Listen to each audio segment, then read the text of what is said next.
Hello everyone, welcome to my channel. तो आज हम करने जा रहे हैं क्लास 10th का प्रीवियस ईयर पेपर। इसमें हमें पता है कि दो टाइप से होते हैं, जो जैसे एक बेसिक पेपर होता है मैथ्स का और एक होता है स्टैंडर्ड। तो आज हम बेसिक से स्टार्ट करने जा रहे हैं। ये 2023 का पेपर है, सेट 1। ठीक है, देखिए इसमें हम फर्स्ट पार्ट में हम पहले एमसीक्यूज करेंगे प्रॉपर एक्सप्लेनेशन के साथ। मुझे सिर्फ आपको यहाँ पे आंसर्स नहीं बताना है, उसका सॉल्यूशन नहीं बताना, मुझे आपको प्रॉपर एक्सप्लेनेशन बतानी है कि इसमें हम कैसे क्वेश्चंस को सोल्व करेंगे। तो देखिए हम स्टार्ट करते हैं। तो यहाँ पे इंस्ट्रक्शन वगैरह लिखे होते हैं कि क्या क्या इतने कितने इस पेपर में क्वेश्चंस है, वो सब आपको एग्जाम से पहले रीड कर लेना होता है। तो यहाँ पे देखिए हम इंग्लिश मीडियम में इसको करेंगे। तो फर्स्ट क्वेश्चन हमारा है the prime factorisation of natural number 288। देखिए हमें इसके प्राइम फैक्टराइजेशन निकालना है। प्राइम फैक्टराइजेशन के लिए देखिए यहाँ पे प्राइम फैक्टराइजेशन कैसे करेंगे हम, ये वाला मेथड होता है। यहाँ पे लिखेंगे हम 288 इस टाइप से, फिर 2 पे करेंगे, 2 1 जा 2, 2 4 जा 8, 2 4 जा 8। ठीक है, 2 7 जा 14, 2 2 जा 4। ठीक है, तो ये हम तब तक करेंगे जब तक नीचे क्या नहीं आ जाता, 1 नहीं आ जाता। ठीक है, तो जब आप इसका प्राइम फैक्टराइजेशन ओवरऑल देखेंगे तो इसमें क्या आएगा, यहाँ पे 2 की पावर 5 आएगा और 3 की पावर 2 आएगा। तो इसमें आंसर यहाँ पे हो जाता है, आंसर सी करेक्ट हो जाता है। ठीक है, देखिए अब क्या है क्वेश्चन नंबर सेकंड। अब क्वेश्चन नंबर सेकंड में देखिए ये कौन सा है, ट्रिग्नोमेट्री जो आपका चैप्टर है 8th, उससे क्वेश्चन है। गिवन है हमें 2 cos theta equal to 1, then the value of theta. तो हमें इसको सोल्व करना है। यहाँ पे देखिए अब क्या गिवन है हमें, 2 cos थीटा इक्वल टू क्या है, 1 गिवन है। हम क्या करेंगे, पहले ये जो 2 है हम इसको राइट साइड में ले जाएंगे, cos थीटा इक्वल टू 1/2। फिर हम चेक करेंगे कि कोस की वैल्यू मतलब थीटा की वैल्यू क्या हो कि कोस 1/2 आ जाए। हमें पता है जो कोस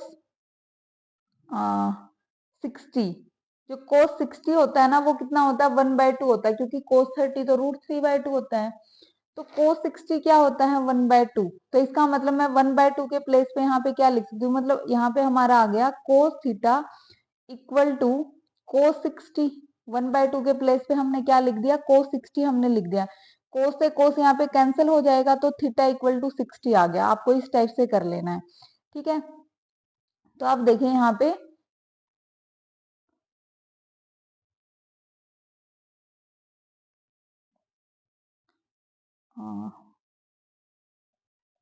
तो कोस थीटा यहाँ पे क्या हो जाएगा, 60 हो जाएगा। ठीक है, तो जो सेकंड का क्या हो गया, आंसर बी हो गया। आई होप आपको बहुत अच्छे से क्लियर हो रहा होगा ये सब। तो इस टाइप से आपको करना है। तो सेकंड का यहाँ पे कौन सा करेक्ट हो गया, बी करेक्ट हो गया, और फर्स्ट का क्या हो गया था, सी हो गया था। ठीक है, अब हम थर्ड क्वेश्चन पे चलते हैं। अब देखिए क्वेश्चन नंबर 3। क्वेश्चन नंबर 3 क्या है, प्रोबेबिलिटी से क्वेश्चन है। अ card is drawn at random from A well shuffled deck of 52 cards, the probability of getting a red card. देखिए हमें पता है इसमें टोटल कार्ड्स कितने होते हैं, टोटल कार्ड यहाँ पे क्या होते हैं, 52 होते हैं। और रेड कार्ड देखिए, रेड कार्ड 13 मतलब कि डायमंड वाले और 13 हार्ट वाले। तो यहाँ पे टोटल कितने हो गए, रेड कार्ड हो गए 26। प्रोबेबिलिटी हम कितने कैसे निकालते हैं कि जितने फेवरेबल यहाँ पे आउटकम होती, फेवरेबल आउटकम कितनी होगी, रेड कार्ड। ठीक है, रेड कार्ड की कितनी होगी, 26, क्योंकि ये 26 हो सकते हैं टोटल। अब हमें ये थोड़ी ना पता कि रेड कार्ड में से कुछ कौन सा यहाँ पे ड्रॉ किया गया है, तो हम 26 को लेके चलेंगे और टोटल यहाँ पे कितने 52। ठीक है, तो ये हो जाएगा 1/2। तो हमारा आंसर कौन सा हो गया, यहाँ पे डी करेक्ट हो गया। ठीक है, तो वैसे भी प्रोबेबिलिटी के क्वेश्चन बहुत ही इजी आते हैं, बस आपको स्टेटमेंट अच्छे से समझ लेनी है। अब हम क्वेश्चन नंबर 4 करेंगे। देखिए स्टेटमेंट समझते हैं। यहाँ पे discrimination of the quadratic equation क्या है, फोर्थ क्वेश्चन में देखिए क्वाड्रेटिक इक्वेशन गिवन है, इसका डिस्क्रिमिनेशन हमें निकालना है। डिस्क्रिमिनेशन का क्या फॉर्मूला होता है, D equal to b² minus 4ac, यही होता है। तो इसमें अगर हम कंपेयर करें इसको जनरल फॉर्म से, a यहाँ पे 2 है, b यहाँ पे क्या है -5 है, और c कितना है यहाँ पे -3 है। ठीक है। तो जब आप इनको फॉर्मूले में पुट करोगे तो उसका आएगा 49। लेकिन जो डिस्क्रिमिनेशन, अब देखिए डी हम डिस्क्रिमिनेशन हम किसको बोलते हैं, एक्स। वैसे तो फॉर्मूला हमारा जो फैक्टर निकालने का वो होता है minus b plus minus under root b square minus 4ac। तो इसका क्या आंसर हो जाएगा, इसका आंसर हो जाएगा बी हो जाएगा। क्योंकि मतलब जो डी होता है हमारा, सिंपल डी की बात करें, डिस्क्रिमिनेशन कितना आया वो हो जाएगा 49। लेकिन उसका अंडर रूट पूछेंगे तो यहाँ पे क्या हो जाएगा, 7 हो जाएगा। ठीक है, इस टाइप से। अब देखिए question number 5, the distance between the point 3 0 0 -3, ये किससे है, कोऑर्डिनेट ज्योमेट्री से क्वेश्चन है। तो यहाँ पे देखिए हमें पता है इसमें कौन सा फॉर्मूला होगा, डिस्टेंस फॉर्मूला इसमें यूज हो जाएगा। क्या होता है, अंडरूट x2 माइनस x1 का square minus under root y2 minus y1 का स्क्वायर, ये इसमें फॉर्मूला यूज हो जाएगा। जो इसमें 3 0 है वो हो गया x1 और y1 हो गया, और जो सेकंड वाला है वो हो गया x2 और y2। बस आपको क्या करना है, इसमें वैल्यू पुट करनी है। तो इसमें डिस्टेंस कितना हो जाएगा, जब हम सोल्व करेंगे तो इसका डी आंसर आ जाएगा। ठीक है, इसमें डी करेक्ट हो जाएगा 3√2। ठीक है, क्योंकि इसका आएगा अंडरूट 18। तो जब आप उसको सोल्व करोगे, 3 का स्क्वायर होता है 9, 9 2 18, तो इसमें डी करेक्ट हो जाएगा आपका। ठीक है, अब देखिए 6 पे हम चलते हैं। 6 कौन सा है आपके चैप्टर नंबर 5, जो कि अर्थमेटिक प्रोग्रेशन से है। 7 टर्म ऑफ एपी निकालनी है हमें, वो first term is 28 and common difference. तो देखिए ए बी गिवन है हमें, ए यहाँ पे कितना है 28, और डी भी गिवन है हमें -4। तो इसमें 7th टर्म आपको निकालनी है, तो जो भी टर्म निकालनी है उससे ए कम डी का मल्टीप्लीकेशन होता है, a + 6d। तो 28 प्लस सॉरी यहाँ पे हो जाएगा 6 इंटू -4। ठीक है, तो यहाँ पे कितना हो जाएगा, क्योंकि 6d है ना, और डी तो 28 माइनस 24, 28 माइनस 24 कितना हो जाएगा, 4 आंसर आ जाएगा। तो इसका कौन सा आंसर करेक्ट हो गया, बी करेक्ट हो गया। ठीक है, अब देखिए क्वेश्चन नंबर 7। देखिए इसमें हमें निकालना है the graph of y equal to p x is shown in the figure for some polynomial p x, the number of zeros. देखिए पोलिनोमियल आपको अलग से दिख रहा है, क्या है polynomial, y equal to p x है। इसका मतलब जो x है वो क्या है, इंडिपेंडेंट वेरिएबल, और जो y है वो डिपेंडेंट वेरिएबल है। यहाँ पे y की वैल्यू x पे डिपेंड कर रही है, मतलब हमें x की जब वैल्यू चेंज करेंगे वहां से y की वैल्यू मिलेगी। लेकिन जो आपको ये फिगर गिवन है यहाँ पे देखिए, x एक्सिस पे कहीं भी ग्राफ टच नहीं हो रहा, x एक्सिस पे टच नहीं हो रहा, क्योंकि जो जब ग्राफ x एक्सिस पे टच करता है वहीं से हम x की वैल्यू निकालते हैं, तो y एक्सिस पे तो वैसे भी x 0 होता है। तो यहाँ पे क्या होएगा, नंबर ऑफ जीरोस क्या हो जाएंगे, यहाँ पे 0 हो जाएंगे, क्योंकि यहाँ पे क्या ग्राफ कहीं भी x एक्सिस को टच नहीं कर रहा। तो इसका आंसर हो गया ए। अब देखिए 8, the sides of two similar triangle are in the ratio 4:7, the ratio of their perimeter। तो इसका क्या हो जाएगा, आंसर ए हो जाएगा। कैसे, जो ये प्रॉपर्टी होती है, जब दो सिमिलर ट्रायंगल है ना, उनके पेरीमीटर का जो रेशियो होता है वही वो साइड के रेशियो के इक्वली होता है। तो इस वजह से साइड का रेशियो 4:7 है, तो पेरीमीटर का भी सेम ही हो जाएगा। तो इसका आंसर क्या हो गया, ए करेक्ट हो गया। ठीक है, अब देखिए क्वेश्चन नंबर 9 पे चलते हैं हम। In the given figure A B parallel है सी डी के, ए बी इक्वल टू 5 है, सी डी गिवन है हमें O B equal to 3 centimetre, then the length of the O C. हमें क्या करना है, इसमें लेंथ ऑफ ओ सी निकालनी है। तो आप इसको कैसे फाइंड आउट करेंगे, एक बार आप ट्राई कीजिए। यहाँ पे ओ सी हम कैसे फाइंड आउट करेंगे। वैसे 9th का जो इसमें करेक्ट आंसर हो जाएगा वो क्या हो जाएगा, सी हो जाएगा। सी कैसे, देखिए क्योंकि ये दोनों पैरेलल साइड हैं, तो हम यहाँ पे क्या लिखेंगे, A B by C D equal हो जाएगा ओ बी बाय ओ सी के। ठीक है, A B by C D equal to हो जाएगा ओ बी बाय ओ सी।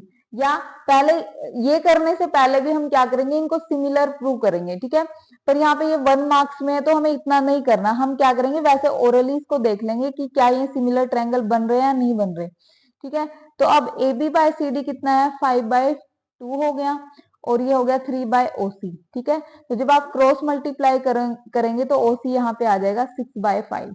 ठीक है, तो इसमें कौन सा हो गया आंसर, सी करेक्ट हो गया, क्योंकि यही 6/5 है। तो इन जो ये ट्रायंगल बन रहा है यहाँ पे AOB, और वैसे भी जो पैरेलल साइड होते हैं उनके कोरोस्पोंडिंग एंगल इक्वल होंगे, तो यहाँ पे क्या हो जाएगा, एंगल AOB इक्वल हो जाएगा एंगल DOC के। ठीक है, तो इस वजह से इनकी साइड का रेशियो है जो वो इक्वल हो जाएगा। ठीक है, तो इसका आंसर हो गया 6/5। आप देखिए question number 10, the sum and the product of zero, ये आपके पोलिनोमियल चैप्टर से है। ठीक है, यहाँ पे हमें पहले ABC निकाल लेना, जनरल फॉर्म से A 1 है, B कितना है 5 है, और C कितना है 6। अब हमें पता है सम ऑफ जीरो, जिसको हम अल्फा प्लस बीटा लिखते हैं, वो होता है -B/A। तो देखिए -5/A, A1 है तो ये आ गया -5। ठीक है, और प्रोडक्ट ऑफ जीरो क्या होता है, C/A होता है, C कितना है 6/1। तो आपका जो आंसर आ गया B आ गया, मतलब -5 आ गया सम ऑफ जीरो, और जो 6 आ गया प्रोडक्ट ऑफ जीरो। ठीक है, इस टाइप से करना, बहुत इजी क्वेश्चन है। अब देखिए question number 11, a die is thrown once, find the probability of getting a number less than, sorry, देखिए इसमें a die is thrown once, find the probability of getting a number less than 1। अब देखो die को एक ही बार throw किया है, तो उसमें टोटल कितने नंबर्स होते हैं डाई के ऊपर, यहाँ पे देखिए 1 2 3 4 5 6, 6 नंबर होते हैं। अब इन्होंने बोला है कि लेस देन 7 आने की प्रोबेबिलिटी क्या है, तो जो फेवरेबल आउटकम होगी वो 6 होगी, क्योंकि देखिए 7 से सारे ही लेस हैं, और जो टोटल होगी वो भी 6 होगी। तो 6/6 यहाँ पे प्रोबेबिलिटी क्या आ गई, लेस देन 1 आने की कितनी प्रोबेबिलिटी आ गई, 1 आ गई। ठीक है, 6/6, तो इसका आंसर हो गया बी। ठीक है, आप देखिए question number 12, the angle subtended by a vertical pole. देखिए इसमें हमें हाइट गिवन है, बेस गिवन है, लेकिन एंगल गिवन नहीं है। अब हमें, हमारे पास 6 ट्रिग्नोमेट्री रेशियो होते हैं, हम उनमें से कौन सा यूज यहाँ पे कर सकते हैं। देखिए जो परपेंडिकुलर और बेस होता है वो 10 में ही इंक्लूड होता है, तो हम 10 ले लेते हैं, या कोट ले सकते हो आप। tan थीटा होता है BA/PA, मतलब परपेंडिकुलर बाय बेस, तो 100/100 √3, 100 से 100 कैंसिल हो गया। तो यहाँ पे आप ही बताइए कि tan थीटा किसके इक्वल हो गया, 1/√3 के इक्वल हो गया। अब tan की मतलब थीटा यहाँ पे क्या हो कि उसकी वैल्यू 1/√3 आ जाए। तो अगर मैं थीटा 30 ले लूं तो वो 1/√3 आता है, तो मैं 1/√3 के प्लेस पे हम क्या लिख सकते हैं, 10, हम क्या लिख सकते हैं, tan 30, क्योंकि tan 30 की ही वैल्यू 1/√3 होती है, तो 10 से 10 कैंसिल हो जाएगा, थीटा यहाँ पे हो गया 30, तो आपका आंसर हो गया डी करेक्ट। ठीक है, इस टाइप से आपको करना है।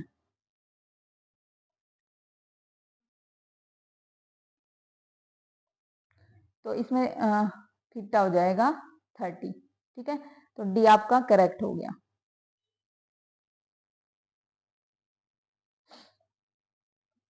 आगे देखिए 13, the volume of cone of radius r and height 3r।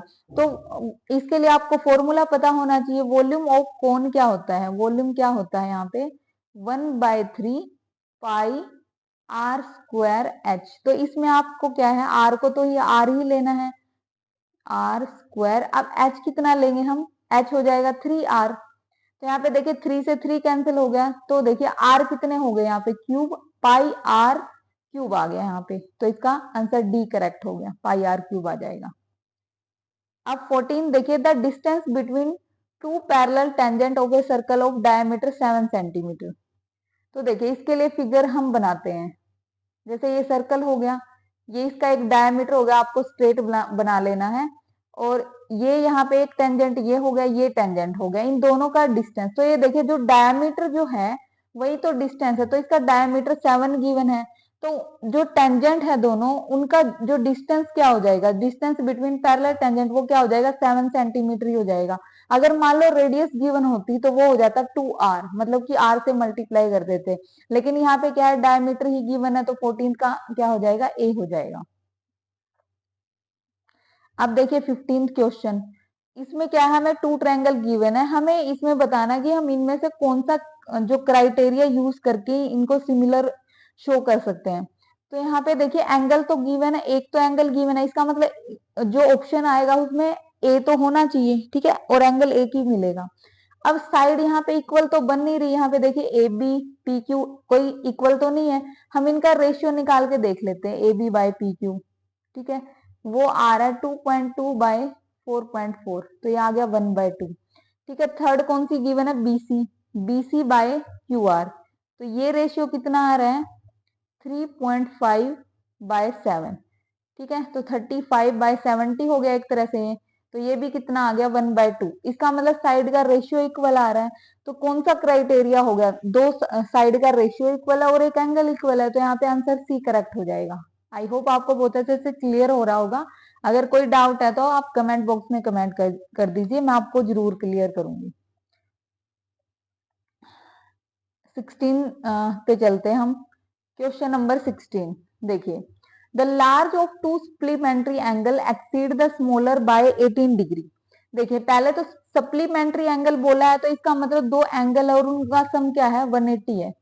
तो हम मान लिया हमने क्या कर लिया, x, एक को x ले लिया और दूसरे को y, दोनों का सम क्या है 180, ठीक है। दूसरा क्या, जो लार्ज एंगल है ना, अब हमें नहीं पता कि लार्ज एंगल कौन सा, मान लिया कि जो x है ना वही लार्ज है, तो एक वो कह रहे हैं कि लार्ज एंगल स्मॉल एंगल से 18 बड़ा 18 डिग्री, तो अब x को मैं लार्ज ले रही हूँ तो मैं 18 किस में ऐड करूंगी, y में ऐड करूंगी, तो यहाँ पे देखिए x की मेरे पास वैल्यू आ गई y प्लस 18, तो ये हम जो फर्स्ट इक्वेशन थी वहां पे पुट कर देंगे, तो y plus 18 plus y equal to क्या हो गया 180, तो यहाँ से 2y इक्वल टू कितना आ गया 180 माइनस 18, तो ये कितना हो जाएगा, सॉरी 10 में से 8 गया 2, एक मिनट 6, हाँ 162 आ गया, तो y की वैल्यू यहां से आ गई 160/2, 2 8 जा 16, 2 1 जा 1, तो सॉरी 2 2 जा 1, तो यहाँ पे कितना हो गया 80 81 हो गया। तो अब हमें लार्ज एंगल निकालना है, हमने यहाँ पे x को लार्ज एंगल कंसीडर किया था, तो x कितना हो जाएगा 18 प्लस 81, वो कितना हो जाएगा 99, ठीक है, तो इसका ऑप्शन नंबर बी करेक्ट हो गया। बस आपको क्या करना है, यहाँ पे दो वेरिएबल है, दो वेरिएबल को सोल्व करने के लिए यहाँ पे लीनियर इक्वेशन भी हमें दो ही चाहिए, तो दो लीनियर इक्वेशन में से किसी एक में से x या y निकाल के आपको दूसरी वाले में पुट करना होता है, तो बस उसी से आपका क्वेश्चन सोल्व हो जाएगा। 17 देखिए, इन the given figure the perimeter of triangle ABC is, इसमें पेरीमीटर बताना है। देखिए पेरीमीटर हम कब बता सकते हैं इस ट्रायंगल का, जब हमारे पास कंप्लीट साइड AB हो, AC हो और BC हो, लेकिन हमारे पास क्या है, इसका कुछ पार्ट हमारे पास है, तो यहाँ पे एक थ्योरम यूज होगी कि हमें पता है जो tangent from the same point are equal in length, जैसे यहाँ पे ए से टेंजेंट कौन कौन सा आ रहा है सर्कल के ऊपर, ए आर और ए क्यू, तो यहाँ पे ए आर और ए क्यू क्या हो जाएगा इक्वल हो जाएगा, दोनों पाई हो जाएंगे। ऐसे ही सी से कौन से आ रहा है टेंजेंट सी क्यू, मतलब क्यू सी और पी सी, तो ये भी दोनों 4 हो गए, मतलब हमने सारी वैल्यूज निकाल लेनी है पहले। ऐसे ही बी से कौन से टेंजेंट बन रहे हैं, बी आर और बी पी, ठीक है, तो यहाँ पे क्या हो जाएगा, ये दोनों 6 हो गए। अब देखिए जो हमारी ए बी है वो किसका किसका सम बन रही है, ए बी साइड, क्योंकि पैरीमीटर निकालने के लिए A B plus B C plus A C कर लेंगे, तो ए बी क्या हो जाएगा 6, और ए आर हमें पता है कितना है यार 5 है, तो 6 प्लस 5 ऐसे ही, तो जब आप इन सभी को ऐड करके देखोगे ना तो आपका आंसर यहाँ पे क्या आ जाएगा 30 हो जाएगा। आप सम करके देखिए बहुत ईजी है, ठीक है, तो यहाँ पे आंसर ए करेक्ट हो जाएगा। अब 18 देखिए, in the given figure BC and BD are tangent to the circle with center O and radius 9 centimetre. यहाँ पे रेडियस गिवन है हमें और ये डिस्टेंस O भी गिवन है, हमें BC और BD निकालना है। देखिए जो प्रीवियस क्वेश्चन में मैंने कॉन्सेप्ट यूज किया है कि tangent from the same point on the circle are equal in length, तो देखिए B से दोनों टेंजेंट बन रहे हैं BC एंड BD, अगर हमें कहीं से BC पता लग जाए तो BD की B इक्वल ही हो जाएगा, ठीक है। तो BC कैसे पता चलेंगे, देखिए यहाँ हमारे पास ट्रायंगल जो बना हुआ है ये BOC, इसमें हमारे पास दो चीजें गिवन है तो हम थर्ड निकाल सकते हैं पाइथागोरस का यूज करके। लेकिन जो ये ट्रायंगल बन रहा है ना, ये राइट एंगल किस पे है? राइट एंगल एट सी पे है ये। मतलब कि सी पे ये क्या बन रहा है? 90। तो जब आप इसको फिगर को देखोगे तो यहाँ पे एच जो है ना वो 15 सेंटीमीटर है, मतलब कि इसका हाइपोटेनियस 15 है। और अगर आप देखो परपेंडिकुलर इसका क्या है? 9। और इसका बेस हमें निकालना बीसी। तो H square minus P square करेंगे। 15 का स्क्वायर क्या होता है? 225।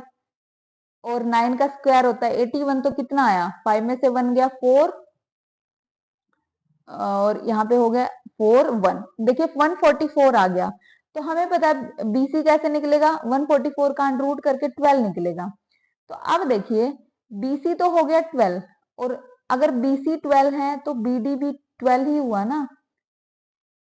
तो दोनों को हम ऐड कर देंगे, 12 और 12 कितना हो जाएगा? सी हो जाएगा, मतलब कि 24 हो जाएगा। ठीक है, आई होप आपको बहुत अच्छे से क्लियर हो रहा होगा।